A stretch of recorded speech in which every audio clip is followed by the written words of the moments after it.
우리가 지난 시간에는 세상에 예수님을 미워했던 것처럼 예수 믿는 사람들을 미워할 것이다 라는 그 말씀을 함께 나눴습니다. 그렇죠. 예수님을 세상이 미워한 것은 사실입니다. 그래서 예수를 믿는 자들도 그 미움을 받을 것이라는 것이 예수님의 말씀이었고, 예수님의 말씀대로 정말 예수를 따르고 예수를 믿는 자라고 하면 사실 세상으로부터 배척을 받아야 마땅한 것입니다. 그것이 또 당연할 수밖에 없다라는 것을 우리가 사실 함께 나눴는데, 그런데 지금 우리들을 보면, 우리 현대 사회에 우리가 바라보면 그 말씀을 생각해 본다면 한 가지 의문이 들 수가 있죠. 우리가 예수를 믿는 건 분명한데 세상 사람들이 나를 미워하나? 내가 미움을 받고 배척을 받고 있나라고 생각하면 아닌데, 이런 생각을 들 수밖에 없는 것입니다. 그것은 성경 말씀처럼 현대 사회가 예수님을 미워하는 것처럼 보이지 않기 때문에 그런 것입니다. 사실 우리가 예수를 믿어도 뭐 지금 어떤 초대교회나 그런 모습은 아니죠. 우리는 자유롭게 예수를 믿고 있는 것은 사실인 것입니다. 우리들이 예수님을 믿는다고 해서 특별히 미움받는 일도 없는 것도 사실이죠. 누구한테 뭐 특별히 미움받거나 뭐 배척을 받는다라는 것도 사실 뭐 어떤 특별한 경우는 있겠지만 거의 일반적으로 그렇지 않다라고 볼 수가 있습니다. 그리고 현대인들도 예수님에 대해서 미워하는 마음을 갖고 있느냐? 사실 그것도 아니다라고 볼 수밖에 없죠. 오히려 예수님을 성인이라고 또 칭호를 하면서 본받아야 할 말이 있지 않느냐라는 그런 생각을 또 갖고 있는 것이 예수님을 바라보는 시각이다라고도 볼 수가 있습니다.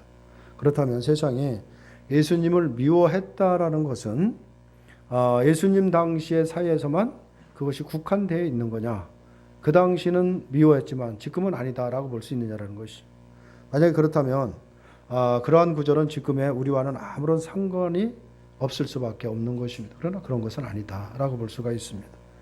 그러나 세상에 예수님을 미워하는 것이 그때의 상황만이 아니라 지금도 계속해서 이어지고 있다고 한다면 결국 문제는 예수님을 증거하는 자로 존재하는 이 성도가 예수님을 증거하는 그런 삶을 살지 않았기 때문에 우리가 미움을 받지 않았다라고 말할 수밖에 사실 없는 것입니다. 예수님을 바르게 증거했다면 그 현장에서는 분명히 반발과 미움이 드러나는 것은 당연하기 때문에 그런 것입니다. 예수님 시대에 사람들은 예수님을 미워했다면 지금 우리가 살아가는 이 시대의 사람들도 예수님을 미워하게 되어 있습니다. 그 이유는 뭐냐? 예수님 시대나 시대의 사람들이나 지금 우리가 살아가는 현재의 사람들이나 타고난 본성은 똑같기 때문에 그런 것입니다. 그때의 사람들과 지금 우리가 살아가는 사람의 본성이 다르냐? 다르지 않는 것입니다. 그러면 예수님 시대의 사람들은 왜 예수님을 미워하느냐? 우리가 지난 시간에도 함께 나눠봤지만 그것은 예수님이 오심으로 인해서 그들의 죄가 드러났기 때문이다 라고 볼 수가 있는 것입니다. 그래서 그들이 미워한 것은 사실 예수님을 미워한 것이 아닌 것입니다. 예수님이 선포하시는 그 진리를 통해서 결국 자신들의 지금까지는 그것이 자기들이 최고의 의라고 생각했고 자기 나름대로는 열심히 살고 그것이 선한 일이라고 생각했던 모든 것들이 죄로 드러났기 때문에 그런 것입니다. 오늘도 본문 22절을 보면 이렇게 말씀을 하고 있죠. 내가 와서 그들에게 말하지 아니하였더라면 죄가 없으려니와 지금은 그 죄를 핑계할 수 없느니라 라고 말씀을 하고 있습니다. 만약에 예수님이 오시지 않았다고 한다면 그들은 나름대로의 자기들의 의를 쌓는다라고 생각을 하고 나름대로 죄를 깨닫지 못하고 살아가는 것은 분명합니다.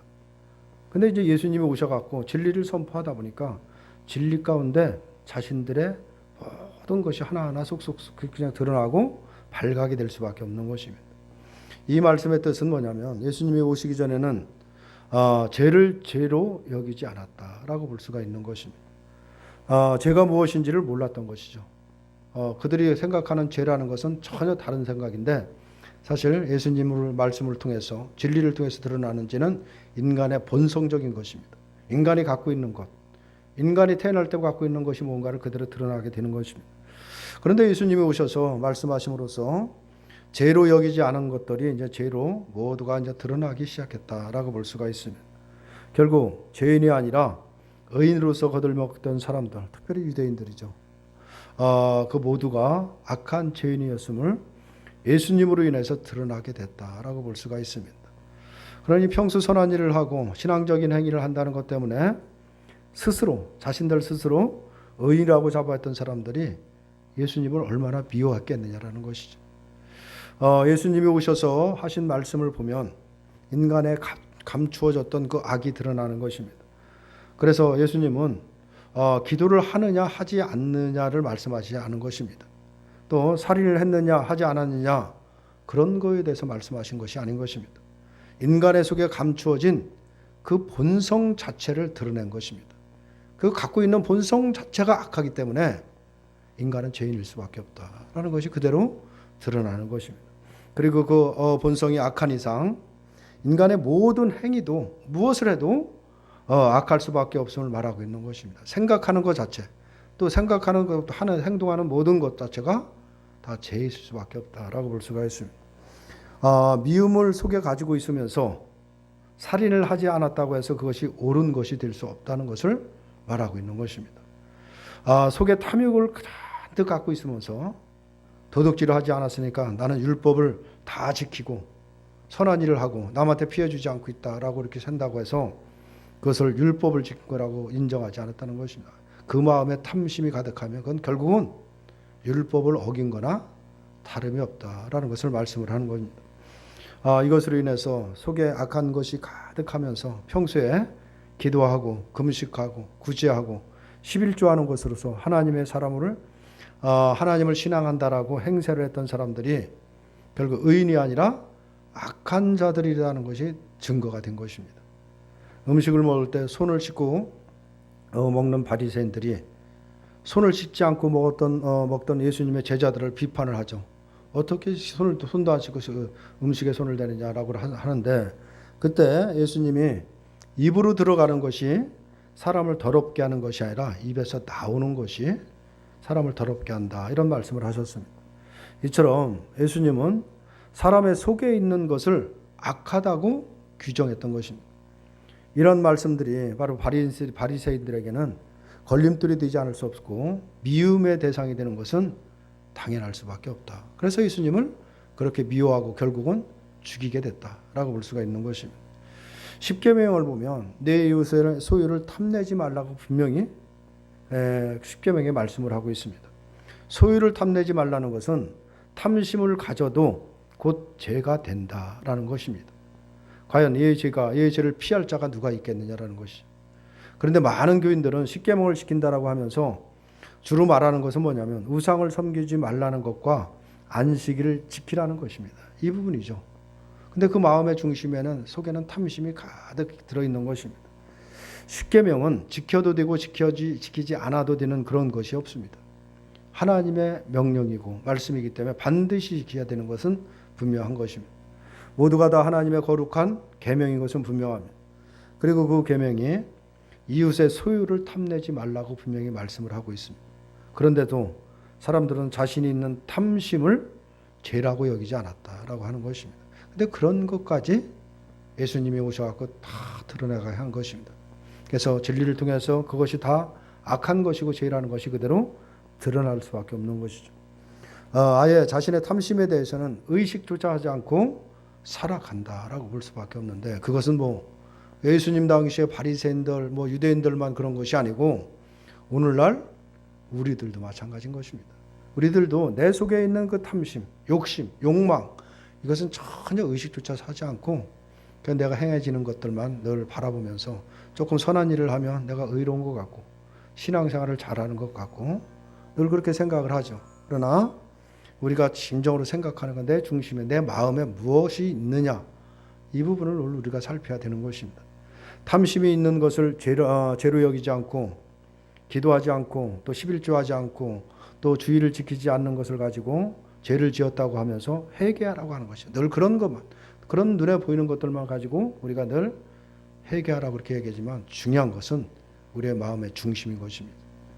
바리새인들은 탐심이 가득하면서도 계명을 지키며 살아가는 자신들의 행위를 스스로 내세우면서 스스로 우리들은 의인이다. 우리는 율법을 철저하게 지킨다라고 자부했던 사람들입니다. 그러나 그들이 오히려 계명을 지키지 않는 자들이었다라는 것이 드러나고 있는 것입니다. 이러한 그들의 실체가 결국 어디서 드러나느냐?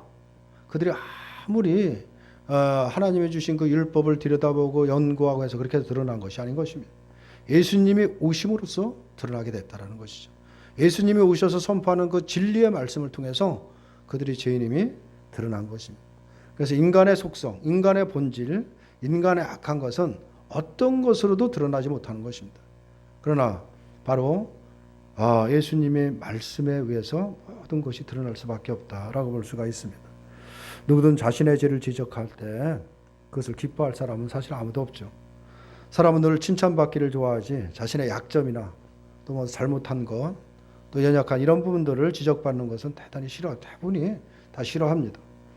이러한 사람들이 예수님을 위해서 죄가 드러날 때 과연 예수님을 환영하겠느냐라는 것이죠. 당연히 미워할 수밖에 없다. 그건 당연한 것입니다. 그럼 예수님은 무엇 때문에 인간의 미움을 받으면서도 그렇게 싫어하는데 그런 것을 전혀 아랑곳하지 않고 죄를 말씀하시느냐라는 것입니다. 그 죄를 다 드러나게 하시느냐라는 것입니다. 그것은 사도 바울이 말한 대로 죄가 있는 곳에 은혜가 더욱 넘치기 때문에 그런 것입니다. 이것 때문에 진리를 통해서 자신을 보게 하고 자신의 악함을 그대로 드러내게 했다라고 볼 수가 있죠. 예수님의 오심과 피 흘림이 얼마나 큰 은혜인가는 우리의 머리로서 깨달아지고 알아지는 것이 아닌 것입니다. 우리가 아무리 연구하고 아무리 공부한다 해도 그 은혜를 우리가 지식적으로 알 수 있는 것이 아니다라고 볼 수가 있습니다. 우리의 죄가 얼마나 악하고 큰 것인가를 발견되었을 때 내가 얼마나 본질적으로 방법이 없고 악한 존재인지를 깨달을 때 바로 그 모든 죄를 용서하신 주님의 은혜가 한량없이 정말 얼마나 큰 것인가를 그때 깨닫게 되는 것입니다. 그리고 죄가 드러나라고 죄를 말하는 것을 거북스러워하고 기피하려고 하면서 주님의 은혜를 말하고 판단하는 것은 그것은 다 거짓일 수밖에 없는 것입니다. 말씀을 통해서 내 죄가 드러나고 내가 지금까지 살아왔던 모든 것이 가식적이고 내가 정말 이렇게 살아서 되겠느냐라는 나름대로의 말씀을 통해서 정말 회개자복하고 내가 나로서는 주님의 은혜가 아니면 방법이 없다는 것을 정말 철저하게 깨닫고 통회하는 마음이 있을 때 바로 그 은혜가 임하는 것입니다. 그러니까 그냥 어떤 입으로 회개합니다, 잘못했습니다 이 정도의 차원이 아니고 본질적으로 나를 깨달을 때 그때 예수님이 어떤 분이시고 나한테 베푸는 은혜가 무엇인가를 깨닫게 된다라고 볼 수가 있습니다. 우리는 우리의 행위를 가지고 선악을 판단하고 하지만은 예수님은 우리의 행위를 보고 하는 것이 아닌 것입니다. 예수님은 우리의 중심을 보시는 분이라고 그랬어요. 하나님은 우리를 중심을 보시지 겉을 보시는 것이 우리의 행위를 보는 것이 아닌 것입니다. 그러므로 예수님 앞에서 그 누구도 의인이다, 착하다 말할 수 있는 사람은 아무도 없습니다. 왜냐하면 아무리 선하게 일하고 세상의 모든 사람에게 존경을 받는 존재라고 해도 이 본질적으로 악하기 때문에 그런 것입니다. 사람이 만약 다른 사람의 속을 들여다볼 수 있다면 아마 사람을 만나는 것을 기피하게 될 것입니다. 우리가 사람을 만나는 것이 편한 것은 왜냐하면 상대방이 내 속을 알지 못하기 때문이라는 것입니다. 그러나 예수님은 우리의 모든 속을 중심을 보신다라고 말씀을 하셨습니다. 다만 예수님을 그러한 분으로 여기지 않기 때문에 아무런 생각 없이 주저없이 우리가 예수님께 나온다는 말을 하고 있는 것입니다. 우리가 정말 예수님이 어떤 분이신지를 알면 정말 예수님 이름을 한번 부르기도 두려울 수밖에 없는 것입니다. 왜냐하면 나를 깨닫기 때문에 내가 얼마나 악하고 예수님과 얼마나 떨어져 있는 존재인지를 깨닫기 때문에 그런 정말 두려움이 있을 수밖에 없는 것입니다. 그러나 그런 나를 모든 것을 덮어주시고 정말 주님의 자녀 삼으시고 한량한 은혜 가운데 이끌어간다는 그 은혜를 우리가 경험을 할 때 정말 아무리 내가 악하고 이 세상에서 천대를 받고 세상에 모든 것이 가진 것이 없다라고 할지라도 정말 주님 한 분만 있으면 된다라고 하는 그런 고백들이 사실 그게 자연스럽게 나올 수밖에 없는 것입니다. 오늘도 23절과 24절을 보면 나를 미워하는 자는 또 내 아버지를 미워하느니라. 내가 아무도 못한 일을 그들 중에서 하지 아니하였더라면 그들에게 죄가 없으려니와 지금은 그들이 나와 내 아버지를 보았고 또 미워하였도다 라고 이렇게 말씀을 하고 있습니다. 여기서 아무도 못한 일이라고 하고죠. 이것은 다른 것이 아니라 죄를 드러내는 일을 두고 말하고 있는 것입니다. 그럼 아무도 못했습니다. 세상에 어떤 것으로도 사람의 죄를 드러낼 수 없습니다. 그 아무도 못한 일을 예수님이 오셔서 하신 것입니다. 그것은 바로 진리를 통해서, 말씀을 통해서 죄가 드러나겠다라고 그러죠. 아무도 인간의 죄를 드러내지 못했고 인간으로 하여금 스스로 죄인임을 고백하게 하는 일을 하지 못한 것입니다. 그건 예수님의 진리의 말씀이 아니면 깨달을 수 없기 때문에 그런 것입니다. 인간은 이처럼 자신의 의를 주장하며 살아가는 사람이고 그건 우리들도 다 마찬가지다라고 볼 수밖에 없습니다. 이러한 우리에게 보혜사 성령을 보내셔서 우리를 도우심으로써 죄를 깨닫게 하시고 죄인됨을 인정하는 사람으로 만드시는 것입니다. 이것이 은혜인 것입니다. 만약에 우리에게 보혜사 성령께서 오시지 않았다고 한다면 우리는 내 존재를 깨닫지 못합니다. 내가 누구인지 여전히 내가 행하는 행위만 바라보면서 어떻게 보면 나름들한테 존경을 받고 그걸 가지고 자기의 의로 삼고 대단히 어떤 도덕적이고 윤리적인 사람으로 자부하고 살지 모르지만 내면에 있는 그 속에 있는 인간의 본질을 깨달을 수는 없는 것입니다. 그러나 예수님이 우리에게 보내주신 보혜사 성령을 통해서 내가 누구인지를 깨닫게 되는 것입니다. 그래서 날마다 나의 존재를 깨달을수록 무엇이 내 죄성이 발견하고 제가 얼마나 내가 얼마나 악한 존재인지를 깨달으면 깨달을수록 주님의 은혜가 더 크게 와닿다라는 것입니다. 그래서 사도 바울이 그 고백을 한 것입니다. 죄가 있는 곳에 하나님의 은혜가 더 풍성하게 임한다는 그런 고백을 하게 되는 것입니다.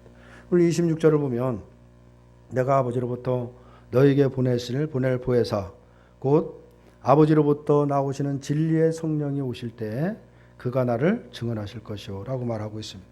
보혜사라는 것은 옆에서 나를 도우시는 분이다 라는 뜻입니다. 그러니까 보혜사 성령이라는 것은 성령이 우리에 오셔서 나를 옆에서 나와 동행하면서 함께하면서 나를 도우시는데 무엇을 돕느냐? 나의 존재를 깨닫게 하고 하나님이 어떤 분이시고 예수 그리스도가 어떤 분이신지를 날마다 깨닫게 하는 것입니다. 그래서 그 받은 은혜가 무엇인지를 깨닫고 그 은혜에 감사하며 살아가는 그런 성도로 우리들을 이끌어 가고 있다라고 볼 수가 있습니다. 그래서 성령이 우리를 도우심으로써 죄를 알고 죄인됨을 고백하며 회개하는 자가 되어진 것입니다. 성령이 아니면 안 되는다라고 볼 수밖에 없습니다. 그러므로 죄인됨을 알고 죄를 고백하게 되어진 그것도 은혜고 우리를 도우심이지 우리의 의가 될 수는 사실 없는 것입니다. 세상은 다른 걸 보지 않습니다. 행위를 보고 있는 것입니다. 그가 어떤 행위를 하느냐는 것이죠. 도덕적으로 착하게 사느냐, 남들을 많이 선행을 하고 사느냐, 그걸 행위를 보는 것이지 우리의 마음을 보지는 못하고 있는 것입니다. 그러나 이 기독교는 바로 속을 보면서 모든 인간을 악하다고 규정하는 것이 기독교인 것입니다. 그러므로 인간의 행위는 의가 되지 못하고 예수님의 행위만 의가 되어서 나를 구원하심을 믿는 것입니다.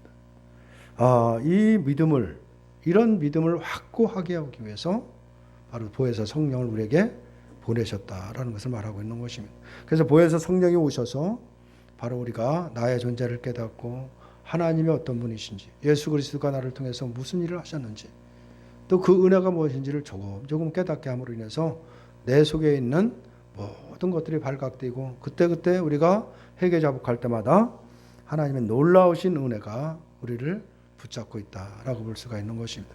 이것이 택한 백성들에게 준 특권이라는 것을 우리가 기억해야 되는 것입니다. 이건 아무에게 주는 것이 아닌 것입니다. 하나님이 특별히 택한 하나님 나라의 백성에게 바로 보혜사 성령을 보내주셔서 하나님이 어떤 분이신지 또 우리가 신앙생활을 어떻게 해야 되는지를 날마다 깨닫게 한다는 이 자체가 얼마나 큰 은혜냐라는 것이죠. 이 은혜만을 생각해도 우리는 이 땅에 살아갈 때 늘 기쁨과 감사함으로 살아갈 수 있는 이유는 충분히 되는 것입니다. 과연 나는 어떤 마음으로 살아가고 있는지 한번 돌아보시는 저와 여러분들이 되시기를 주님의 이름으로 축원합니다.